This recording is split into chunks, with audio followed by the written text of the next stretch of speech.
Alright, we should be live. We're back. We're working on Green Goblin slash Norman Osborn, but really it's Green Goblin. So I took yesterday off, but on the bright side, thanks to midweek magic, I now have more experience playing with Green Goblin slash Fleam for the Brawl, since I finally assembled the deck and played with it a bit. So I might have a little more insight into what I can and can't afford to cut now. So hopefully that works out for me, and we're able to actually make a few more informed cuts as to what is leaving the deck.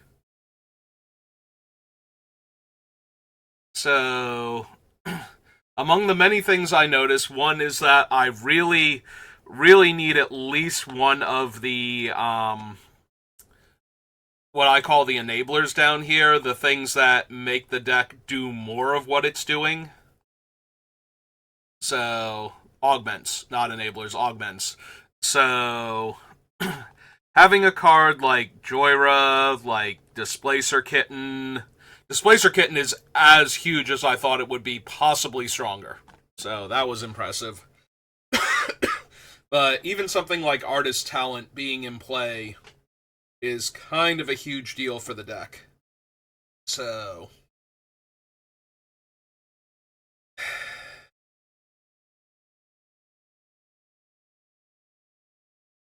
yeah, I think these are too important, and I don't want to cut any more of them. We might legitimately be able to cut a tiny bit more of the mana.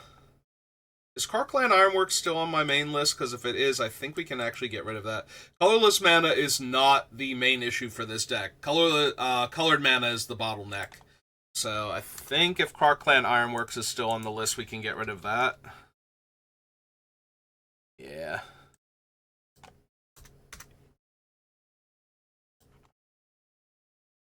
We would actually need one of the filtering artifacts for Karklan Ironworks to matter, especially the one from Brothers War at that point.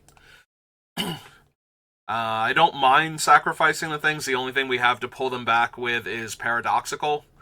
If at all possible, I would really love to get Heracle's Recall back in, but I don't think that's realistic right now. So let's go back down to my mana and see what else we can cut. I'm sorry, I saw Karklan Ironworks, I was like, I know I can cut this, so at this point.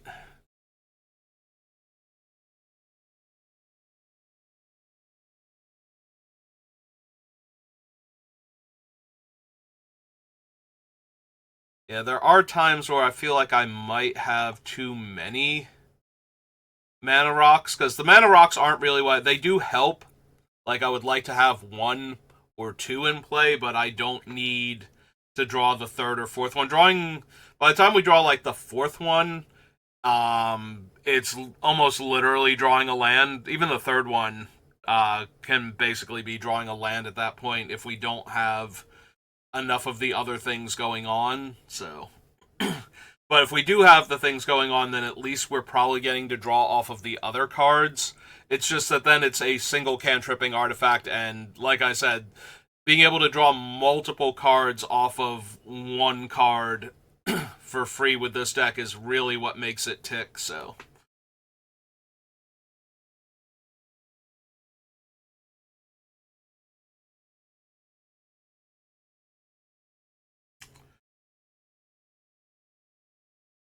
Bearing Fleshraker is fine.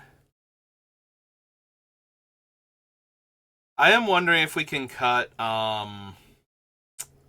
Grape Shot for Commander specifically.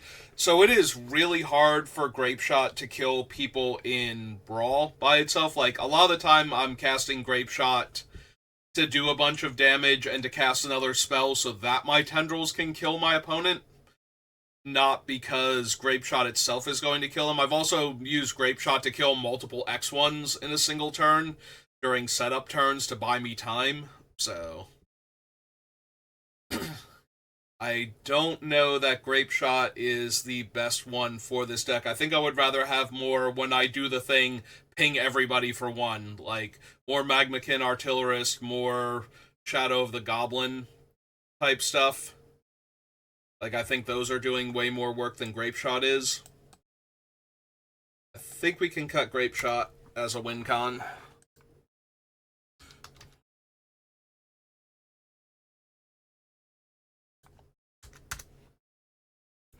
Yeah, these are the type of things where I needed to play with the deck a little bit to see how the cards work, to get a better sense of whether or not I need these things. And yeah, I don't think that Grape Shot only being able to deal 1 damage to one target in a 2 or 3 opponent game is not going to work out the way we need it to when everybody starts at 40 life. Like, at that point, I need to have triggered Rao's ultimate, and then blinked him with Displacer Kitten and triggered his ultimate again. And at that point, I could have won with a lot of other cards a lot easier than turning Grape Shot into Lightning Bolt. At that point, I could have won by casting Lightning Bolt with Rao's emblem. The first time, so...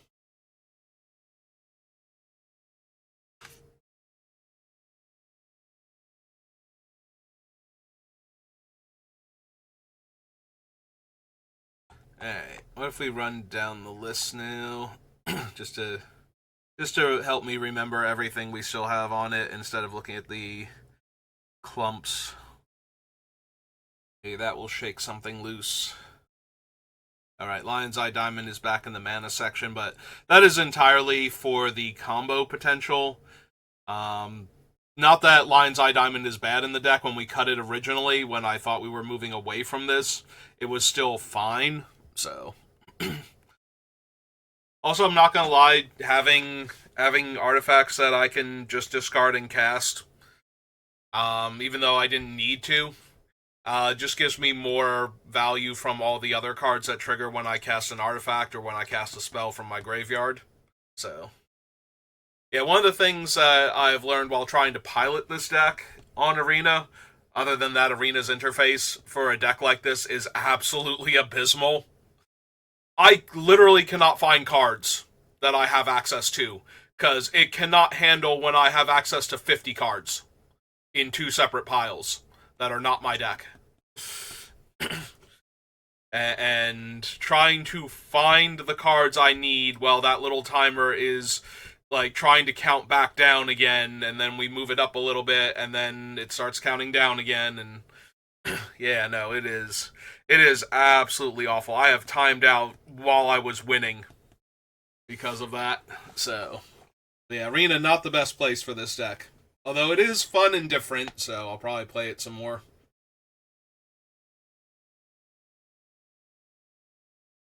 But yeah, Lion's Eye Diamond... Yeah, the thing I was getting at was, like, the idea of holding on to things like Mox Opal on Arena, because it can trigger the other things also, and draw me extra cards, potentially. So you don't just want to run it out for running it out. You hold it until you either need the mana in order to do the thing, or until you can get the extra value out of it, and then get your value there.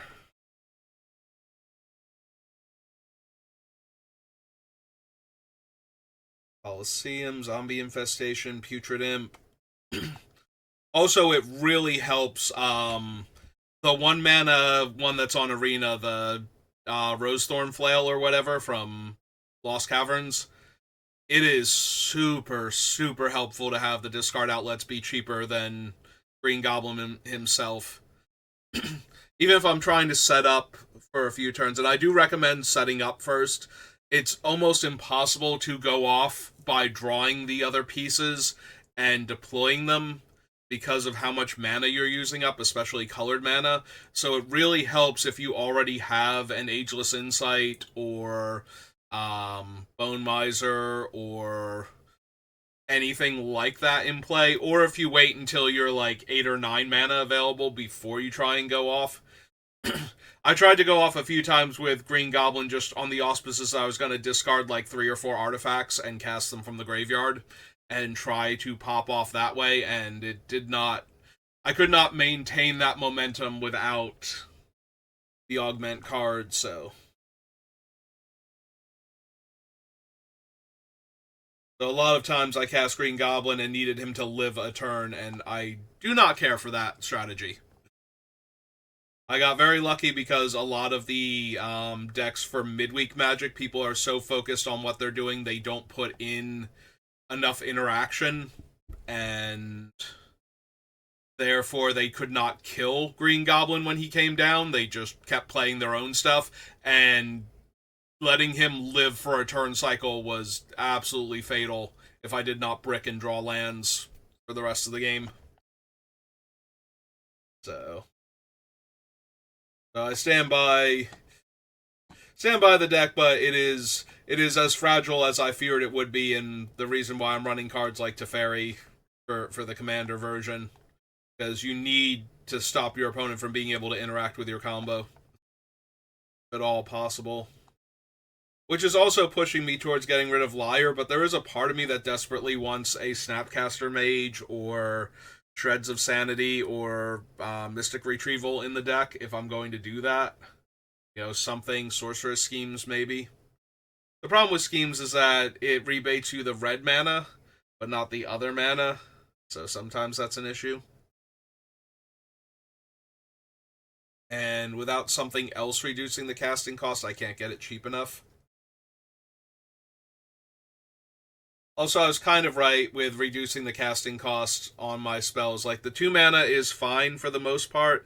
There are times where you can get it down to 1, and that is helpful, because I do run Patrician Geist on the Arena version, but mostly because the Patrician Geist on Arena is the Alchemy upgraded one that makes your spells cost blue less to cast, and then reduces it by 1 generic if they don't have blue in the casting cost.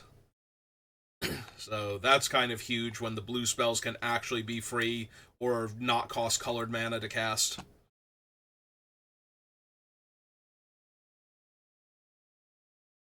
Especially when you've got Burgi and or Bone Miser in play, and you've got tons of black and red mana lying around.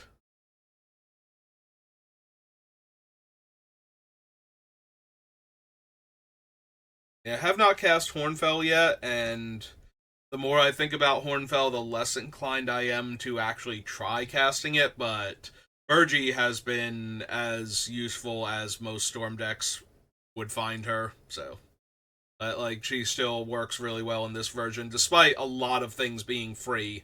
Just being able to cast the red spells, like the Quinn's Insight / Shadow of the Goblin type cards, so that way you can actually win the game once you're going.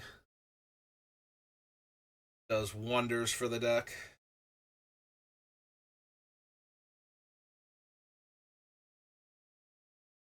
Spinner's Puzzle Nut.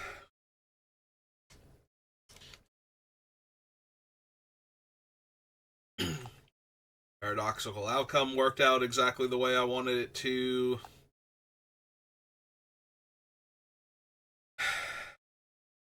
As good as it is, as absurdly powerful as it is, I think we can afford to cut Bolus's Citadel.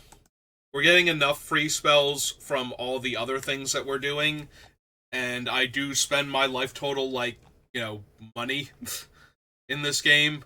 Like, some amount I spend because I want to, and a lot of it I spend because I have to. And I wish I could save more of it, but I also kind of need to try and win this game.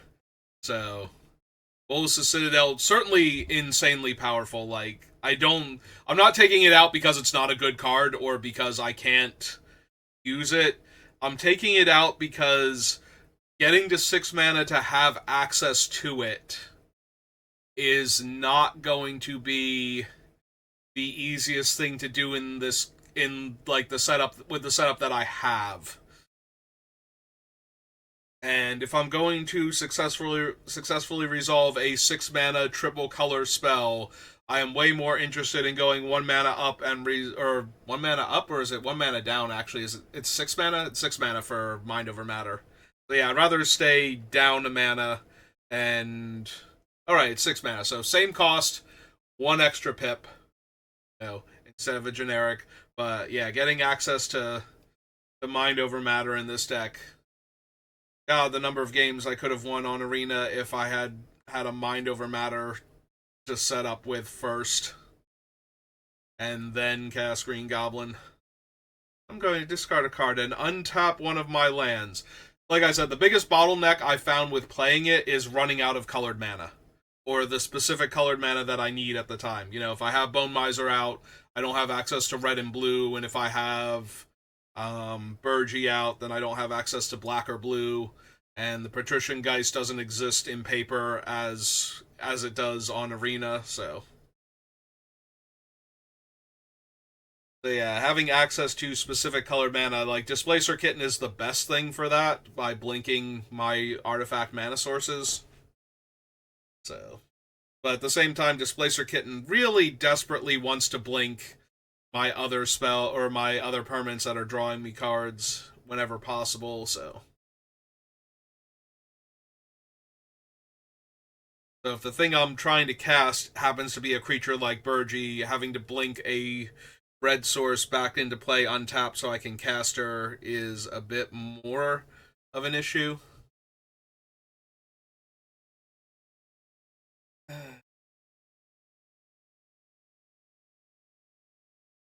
Yeah, I think we can get rid of Bolus's Citadel. Again, love the card, but don't need it. Fervent Mastery has been exactly as good when I cast it as I thought it would be. It is also slightly hard to cast in this deck. Like I said, colored mana is the bottleneck, so getting access to double red can sometimes be an issue, even if the rest of the casting cost has been negated. Oh, also, because you are casting it from the graveyard, you actually cannot do the 2 and 2 red from the graveyard, so you can't get the discount from that. It didn't even give me the option, I don't think, on Arena. I don't think it did. I have to triple check that because I think it's like alternate costs with flashback where like you can't cast Force of Will by pitching a blue card outside the game and paying a life when you target with Snapcaster Mage because you're getting permission to cast it for a specific cost. So you can't pay alternate costs because of that. You have to use the alternate cost that's giving you permission. In this case, it would be Mayhem. So I'm like 99% sure it didn't even give me the option to pay the 2 red and 2. Like it just auto paid 2 red and 1 when I cast it.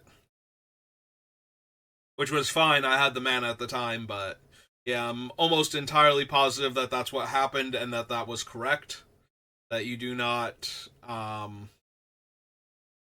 get to cast Fervent Mastery for 2 red and 2 if you discarded it, because you have to pay the Mayhem cost in order to cast it. Otherwise, you don't have permission to cast it from the graveyard. Hermit was fine. Still seriously considering cutting Liar. And still really want a way to buy back one of my spells. Triumph, Bloodthorn Flail, Artist Talent, Ral.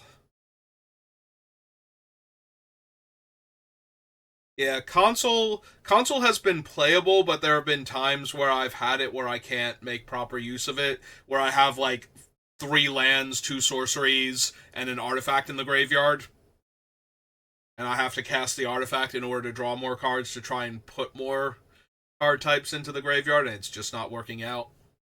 So yeah, Demonic Console does work in the deck. It is a little bit harder to get Delirium than I thought it would be, despite the fact that it is still doable to get Delirium with it. The deck.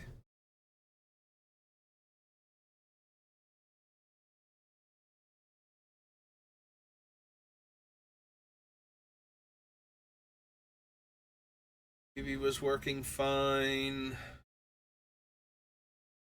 Fiddler, Gravestone, Shadow of the Goblin.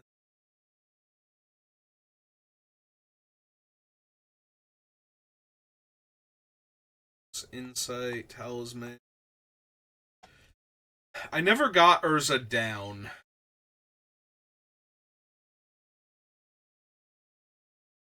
I have to believe he's strong enough. The only game where I ever drew him out of like the 10 or so, like I played like I think 7 or 8 games on stream and then did some more off stream afterwards because I didn't want like a 2 hour um video for Fleam. So after I finished playing, I would go do like more dailies just to get the extra gold and whatnot. And out of all of the games, I think I had Urza in hand exactly once, and either I did not cast him at all, or casting him did not matter because the opponent was pulling my hand apart and they had a fast game plan otherwise, and I was just too far behind. And I think they had removal for Green Goblin / Fleam also. So yeah, it did not go well. On Arena, Psychic Frog is the best because you can actually use him to eat the unnecessary cards out of your graveyard to make it easier to keep track of the spells you can cast. Like anything that you're definitely not casting, just give him flying, so that way it's off the table and it counts as a game action for the purposes of keeping the rope extended. So.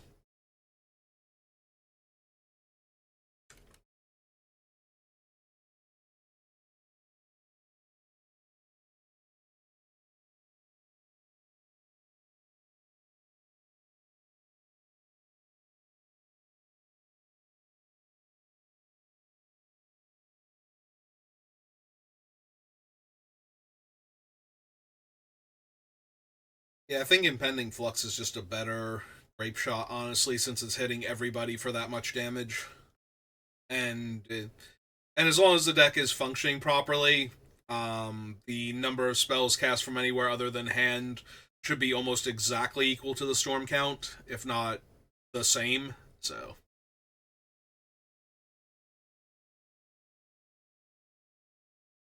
and Near Div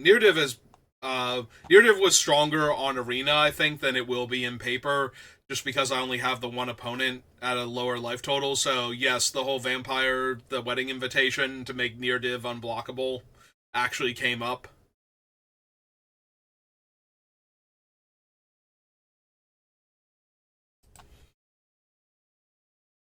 Make sure it's not anywhere else. It is not. Cut Bolas' Citadel off the list. Brings us down to 83. Alright, so there's nothing else that stands out as something I can get rid of easily. I don't want to cut any more of these. I actually wish I could add some of the ones that I cut back in. Because this is the thing that I always wish I were drawing once I start going off. So it would be super helpful if I had access to more of them.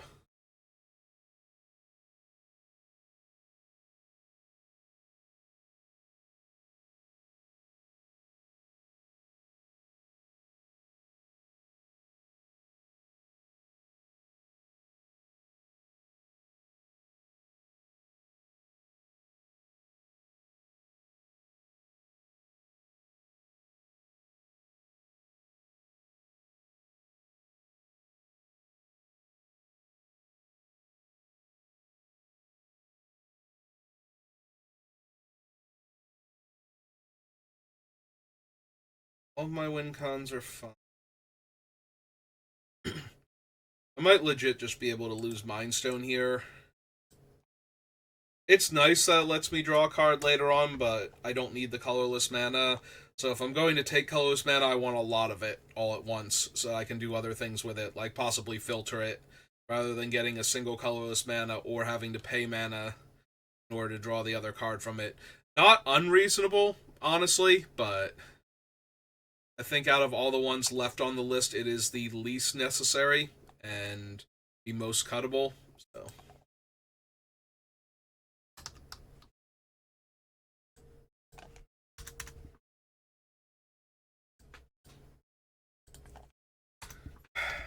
Still need 22 cuts.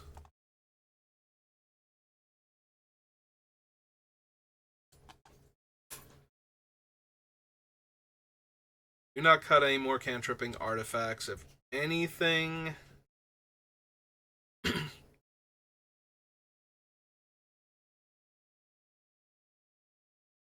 I don't have Bedevil on this list. And I'm wondering if I can just cut it, because I'm pretty sure it's still up there. It's versatile, but the double black and a red means it's very hard to kill a thing and then go off in that turn. Like, I am basically taking the turn off if I'm killing something with it. Whereas something like Bitter Triumph, I might be able to, or Withering Torment, I might be able to cast for a single mana. Toxic Deluge, too, if I'm killing a small enough thing, or a lot of small things that are in my way for whatever reason. Anything with less than 3 toughness. And, of course, Cyclonic Rift to bounce whatever the problem is, including everything. Everything is the problem. Let's find Bedevil, because I think it's still on the list up there. Alright.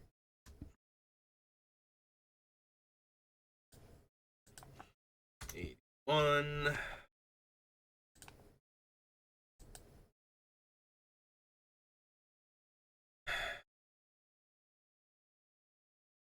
Okay, back down here.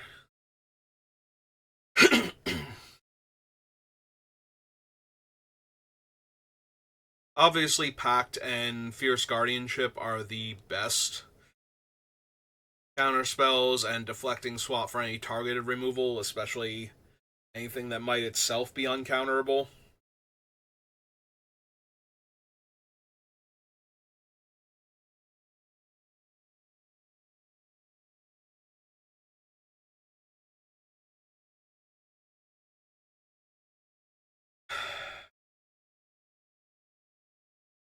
The biggest problem with Force of Will is that I can't discard it and still have access to it. Like, I can discard Pact of Negation and cast it from the graveyard, and that will be fine. In fact, in some cases, that'll be better. But I cannot cast Force of Will. It is Force of Will, though. It is really hard for me to cut it, even if it's not optimized in this deck. I will say all of the other cheap or free interaction in the deck is, like, all of those are better than Force of Will is. But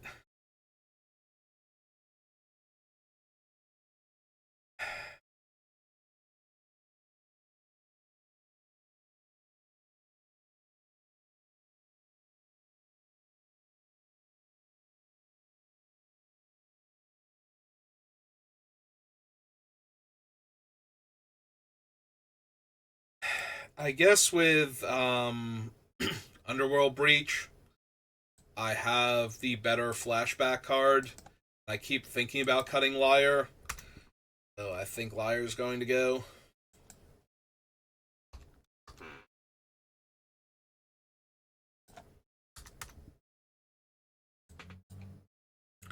So it's down to 80.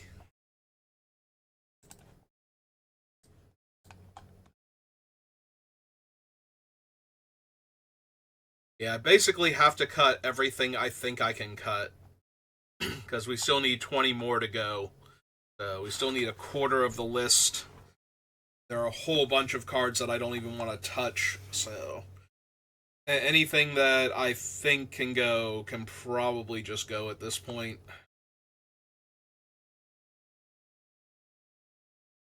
And then we get to the problem of, I don't think any of this can go.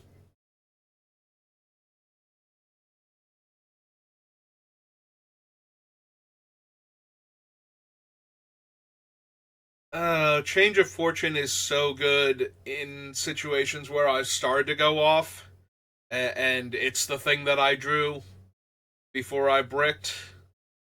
You know, instead of drawing one of the cantripping artifacts, but if it's just, you know, if I have like 3 cards in hand and I'm about to get like 3 cards back or 4 cards back, because I discarded it before casting it. That's going to be a little bit rough. It's one of those ones that makes the chain a lot stronger, but does not work in the beginning.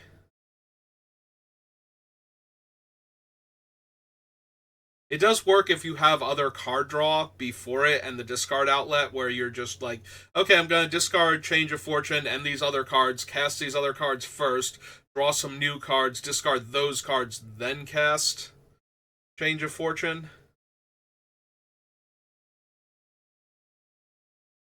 Like, it's not great as a discard outlet. It is very strong as one of the augmenters, though, to turn all of the cards I've discarded so far this turn into more cards.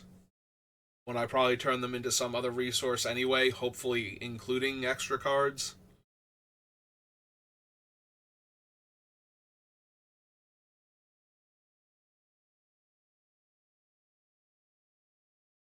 Like, I am running it on Arena, but I also have worse options for a lot of things. Like, I'm still running the Bitter Reunion and whatnot on Arena because I might just attack my opponent to death since it's only one player and zombie infestation. Also, I don't have access to certain other cards on this list from older sets, so I kind of have to make do. Like, I don't have Brain Freeze, and you might have Brain Freeze on Arena, but you don't have Lion's Eye Diamond for for the Underworld Breach combo. So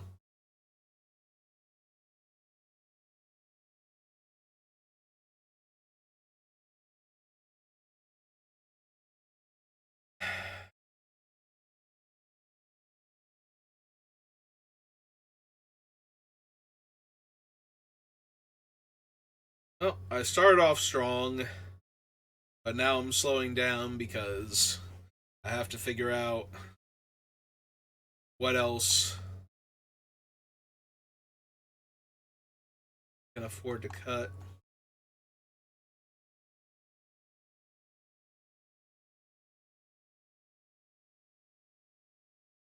Nothing else feels cuttable at all.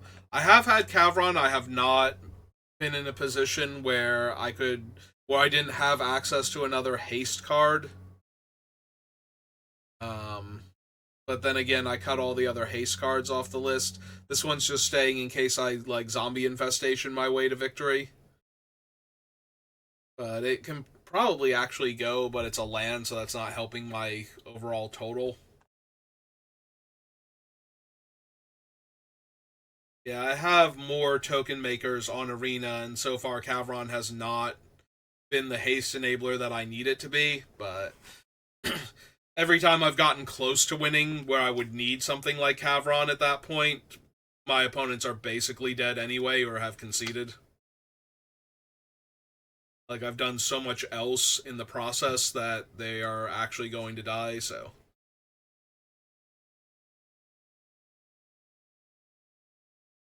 Which does make me feel better about cutting all of the I'm gonna make a billion creatures by doing what I'm doing and then give them all haste. Equation has been fine. I don't run Conundrum on Arena. Um, I probably could at this point, but I haven't been.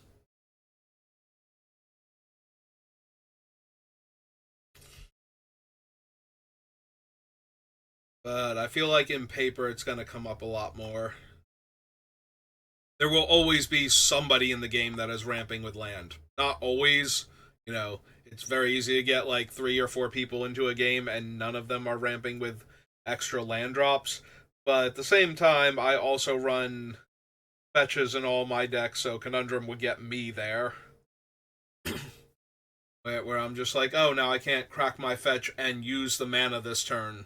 So I have to actually wait a turn and crack a fetch on somebody else's turn in order to get the mana from it. That can be an issue. That is the other thing Conundrum interacts with pretty well.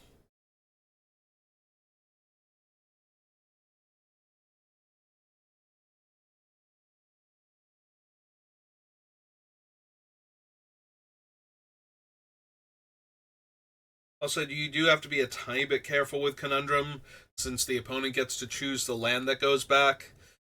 Because I am a Graveyard Matters deck, and if the opponent can put Bojuka Bog into play at instant speed off of something, that starts to become an issue.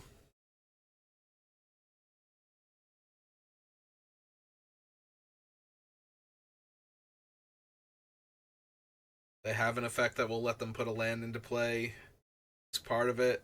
Getting to pick up Bojuka Bog and put it back down might actually kill me.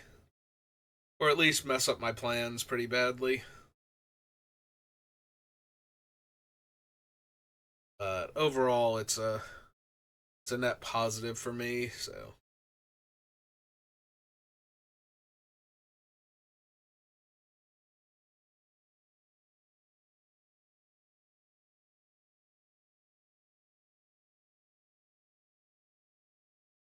what else can we get rid of? What else feels weird or off? It might legit be Teferi. The upside to Teferi is that I can flash him in during somebody's end step and basically lock everybody else out of spells on my turn. I don't think the Barracuda has flash. Hang on. Check Barracuda. I know it gives all of my other things flash. Oh, it's 2 hours.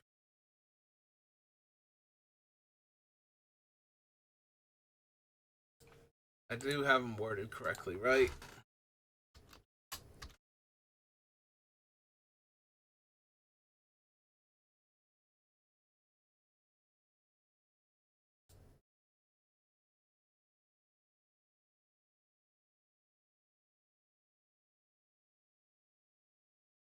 Literally right there. You couldn't find him before?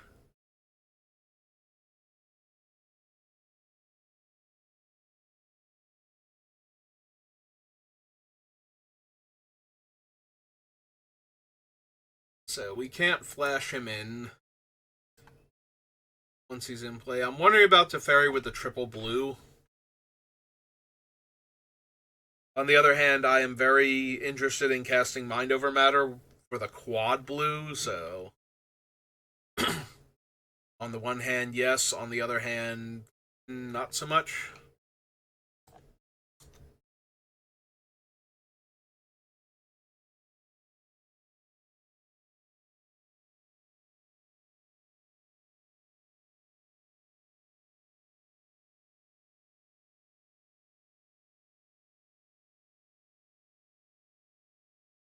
Because that only leaves me with Conqueror's Flail and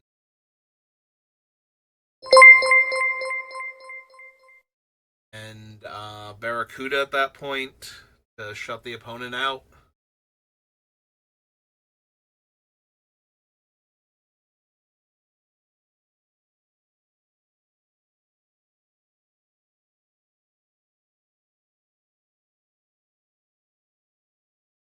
Yeah, I don't think I'm ready to cut Teferi just yet. We might have to at some point, but I'm not ready to pull that trigger.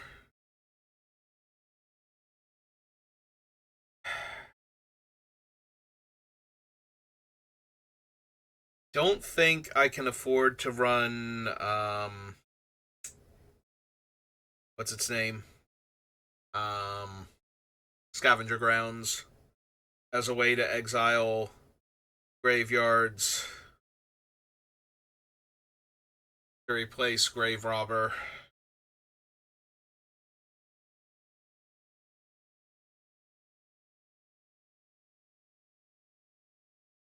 And if I replace it with a spell, it doesn't matter, so it's not freeing up any deck space.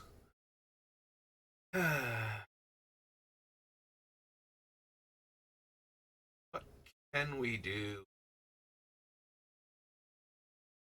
Because Bojuka Bog alone is not good enough. We need to be able to exile the card from the graveyard in response to the Reanimator spell, or whatever it is that's going to get it back. If it's a Time Walk or something, we have to exile in response to the regrowth effect.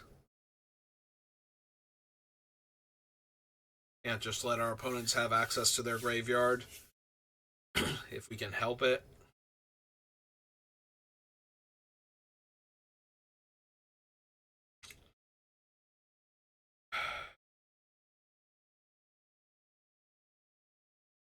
I do think Grave Robber is the best one in black for that. In black, blue, red, basically. The only other option is to replace it with something like Soul Guide Lantern or Relic. And Relic's a little bit weak because I don't want to have to exile my graveyard to get the card that I'm worried about, but the Soul Guide Lantern is only the one shot, so also not the best.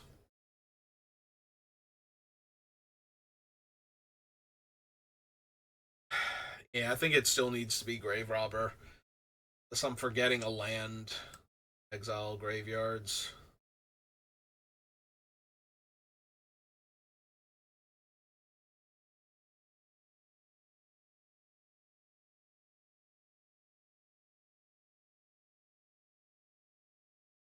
Let's see. Blue, black, red.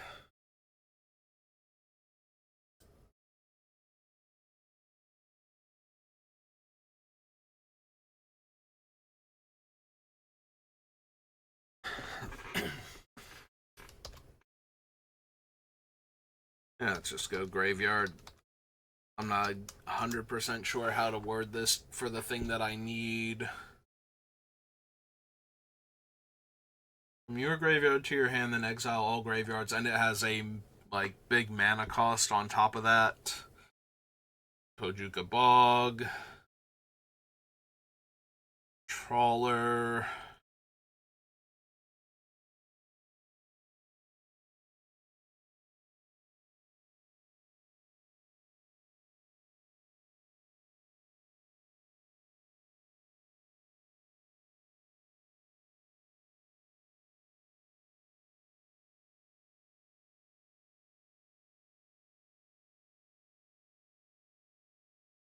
Alright, that one needs a sacrifice outlet. Exile a creature card from my graveyard. That's not helping. Five of the Eye Tyrants, too slow.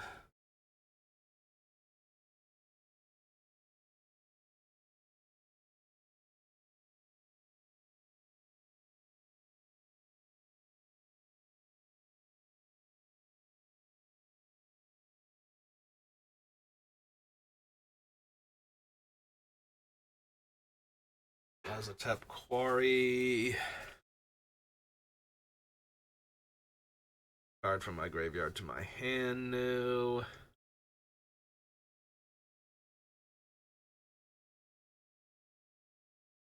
Played from the graveyard. Gets a spell back from the graveyard. Scavenger Grounds.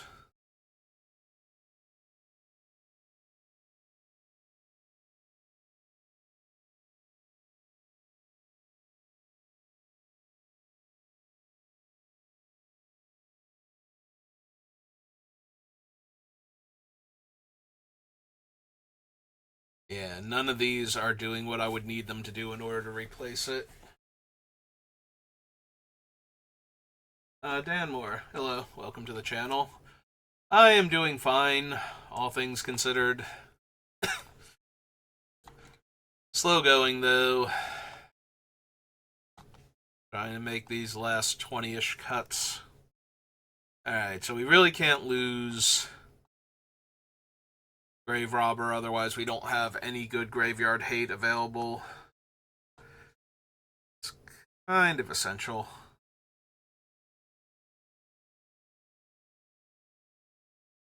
Monolith, Gamble, Mind Over Matter.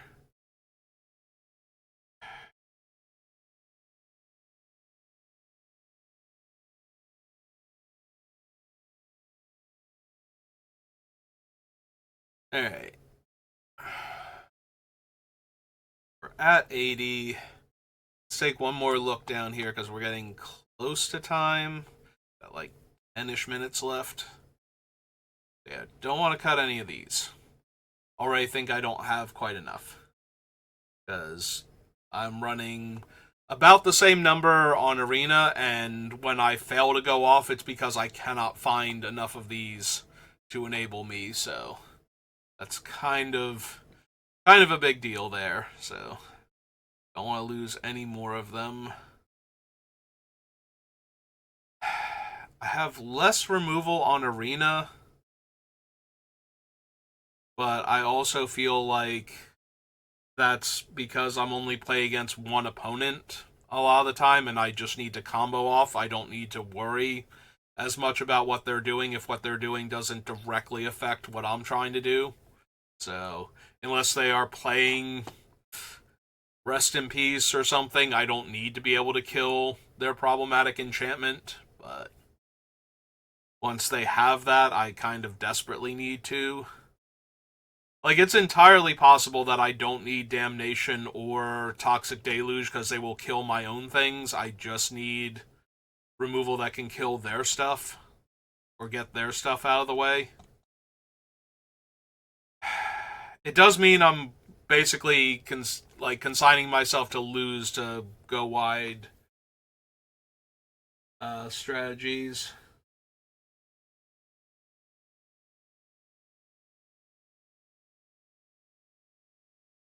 What deck are you working on?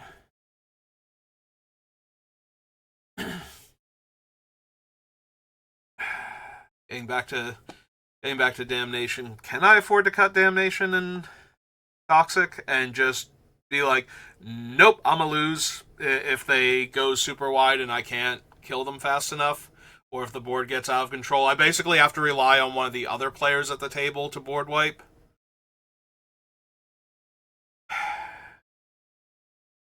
That seems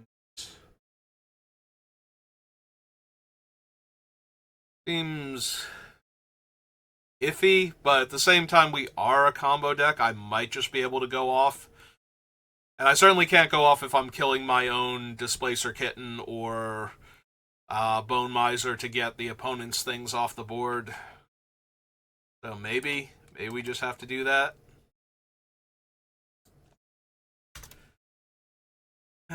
We still have Cyclonic Rift at least for mass removal.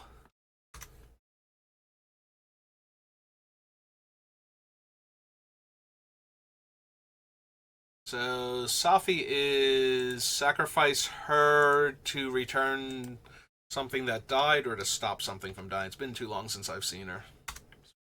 Long. Two Fs for Safi. Target creature is put into a graveyard this turn, return it to the battlefield. Okay.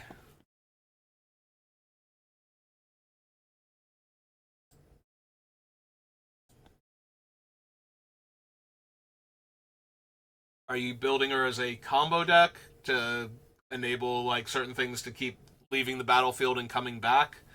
Or are you building her as a value engine?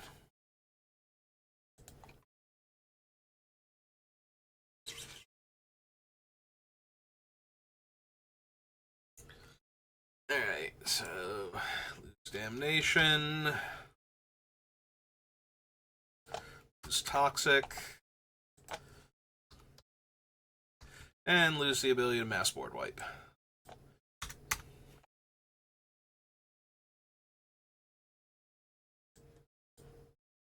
Brings us down to 78.